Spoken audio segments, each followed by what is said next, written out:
Halo semua, perkenalkan nama saya Dedi Yosua Pangkei. Saya berasal dari Universitas Trisakti jurusan Teknik Sipil.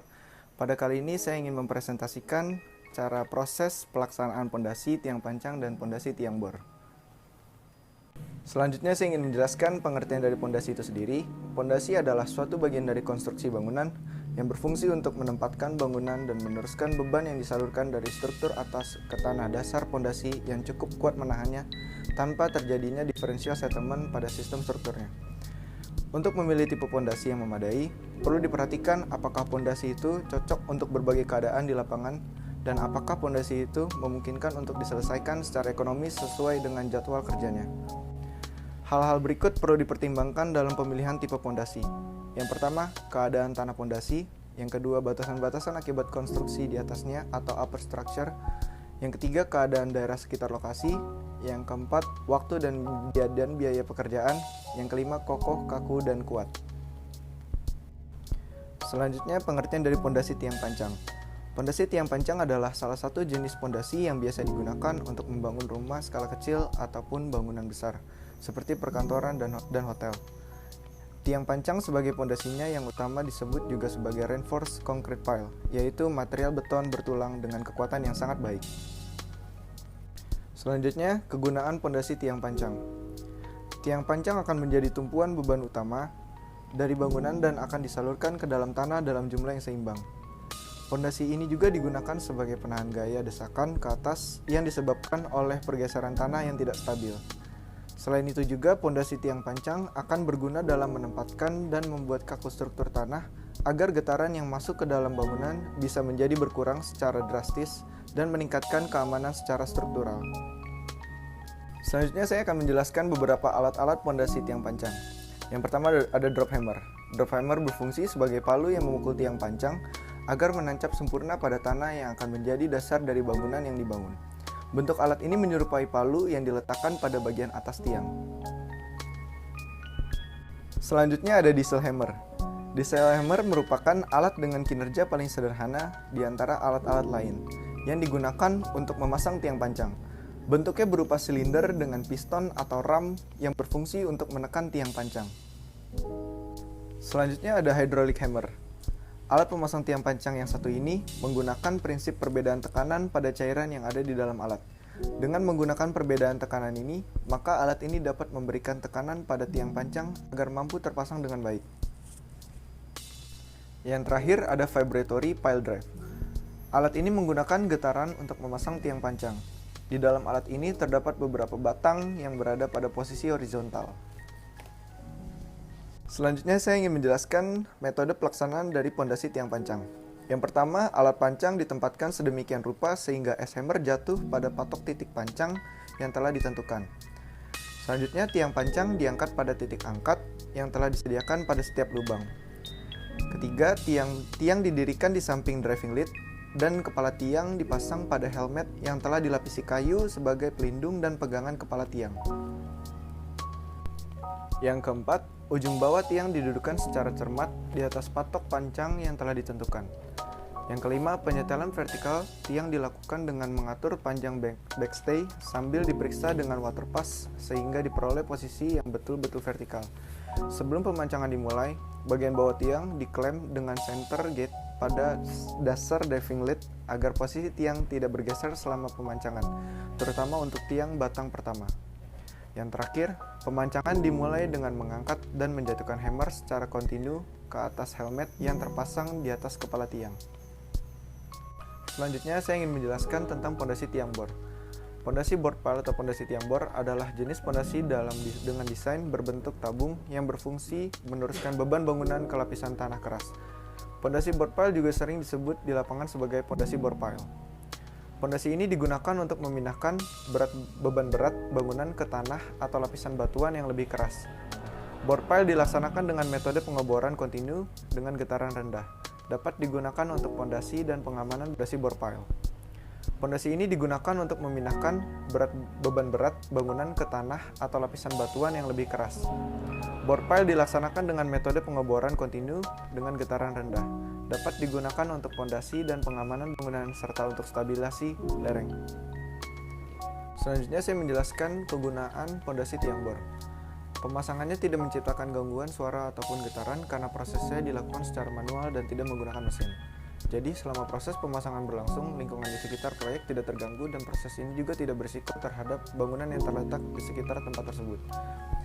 Proses pondasi tiang bor ini tidak membutuhkan banyak jumlah beton dan rangkaian tulangan yang digunakan pada penutup tiang lebih sedikit sehingga harganya pun lebih murah dibandingkan jenis pondasi lainnya. Selain itu, pondasi jenis ini juga bisa dikerjakan di tempat yang sulit. Selanjutnya saya ingin menjelaskan beberapa alat-alat pondasi tiang bor. Yang pertama ada bore pile mini crane. Dengan alat bore pile mini crane ini dapat dilakukan pengeboran dengan pilihan pondasi dengan ukuran diameter sekitar 30 cm, 40 cm, 50 cm, 60 cm hingga sebesar 80 cm. Metodenya menggunakan sistem wet boring atau bor basah, sehingga dibutuhkan air yang cukup untuk mendukung keberhasilan pelaksanaan pekerjaan ini.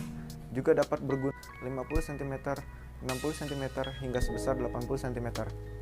Metodenya menggunakan sistem wet boring atau bor basah, sehingga dibutuhkan air yang cukup untuk mendukung keberhasilan pelaksanaan pekerjaan ini. Juga dapat berguna untuk memeriksa ketersediaan sumber air. Yang kedua ada bore pile gawangan. Alat bore pile ini sebetulnya memiliki sistem kerja mirip dengan bore pile mini crane. Perbedaannya hanya pada desain sasis dan tiang tempat gearboxnya, di mana diperlukan tambang pada bagian kanan dan kiri alat.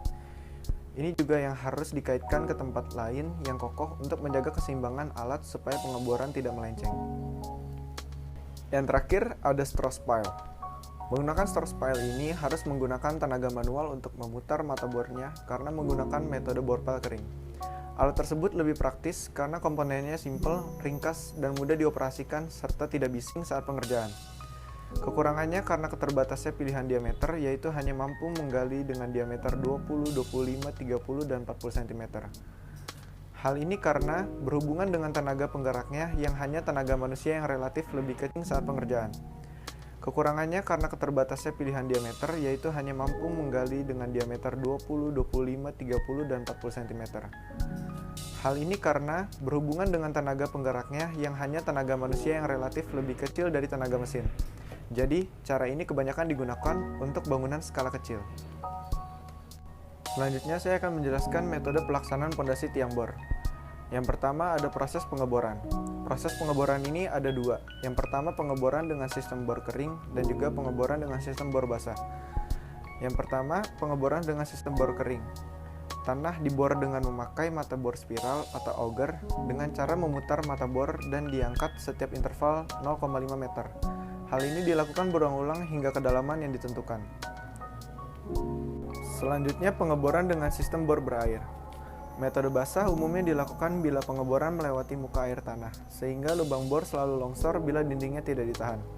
Agar lubang tidak longsor, di dalam lubang bor diisi dengan larutan tanah lempung atau larutan polimer, jadi pengeboran dilakukan dalam larutan.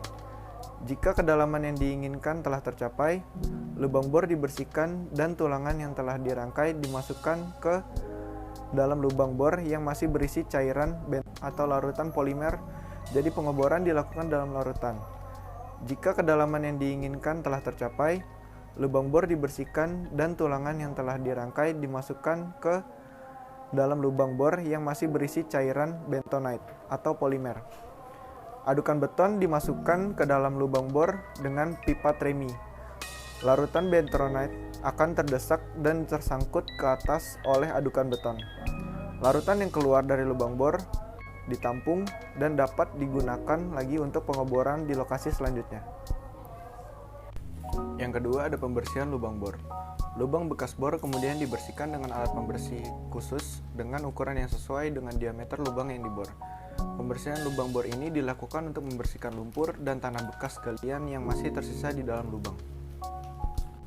Yang ketiga ada pemasangan besi beton dan pipa tremi. Tahap berikut ini ialah pemasangan besi beton dan pipa tremi untuk pengecoran. Kerangka baja tulangan yang telah diinstal diangkat dengan pertolongan diesel dan power winch dalam posisi tegak lurus terhadap lubang bor dan diturunkan dengan hati-hati agar tidak terjadi banyak singgungan dengan lubang bor. Baja tulangan yang telah dimasukkan dalam lubang bor ditahan dengan bagian tulangan melintang lubang bor. Bila kebutuhan baja tulangan lebih dari 12 meter sanggup, dilakukan penyambungan dan diturunkan dengan hati-hati agar tidak terjadi banyak singgungan dengan lubang bor. Baja tulangan yang telah dimasukkan dalam lubang bor ditahan dengan bagian tulangan melintang lubang bor. Bila kebutuhan baja tulangan lebih dari 12 meter sanggup, dilakukan penyambungan dengan diikat dengan kawat beton dengan panjang overlap 50-60 cm atau sesuai pada gambar yang telah disediakan. Yang terakhir adalah pengecoran bor pile. Pada tahap terakhir ini ialah pekerjaan pengecoran pondasi bor pile untuk memisahkan adukan beton dari lumpur limbah pengeboran di awal pengecoran.